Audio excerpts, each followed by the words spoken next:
great-granddad, Cyril Packham, was a soldier during the First World War. So he joined the local regiment that was called the East Kent Regiment in 1914. And he was in England for a couple of years in the East Kent Regiment. And then he joined another regiment called the Machine Gun Corps. And he joined them in 1916. And then he went to France. And he was in France until 1919.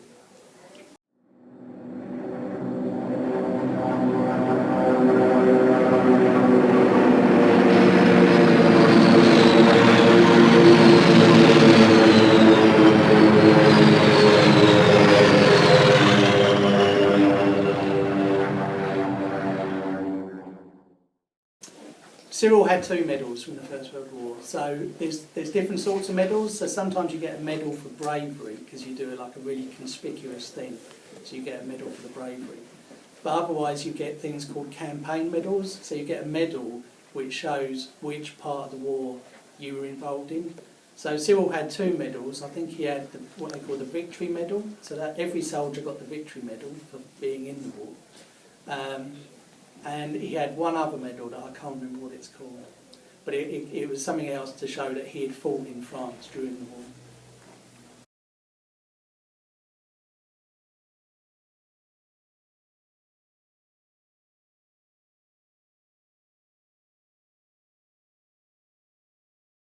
I think Tenterden in some ways hasn't changed very much.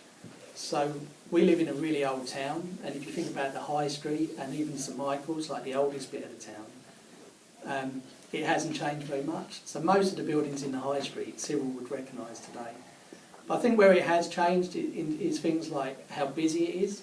So when Cyril was alive, certainly when he went off to war, there wouldn't have been any cars around. I think everybody pretty much got around by horse and carriage or walking. So there's lots more traffic.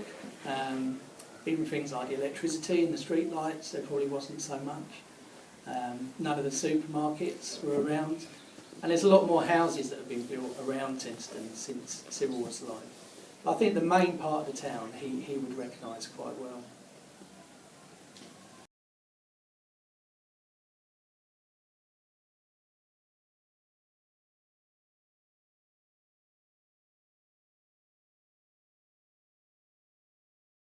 Yeah, I'm really pleased to say that my great-granddad Cyril did survive the war. So he came back to Tenterden after the war and he got married in 1921 and his eldest son was born in 1921. And then he had 4 sons in the end and my granddad was the second oldest of his children. And they were all born in Tenterden and they all lived in Tenterden all their lives.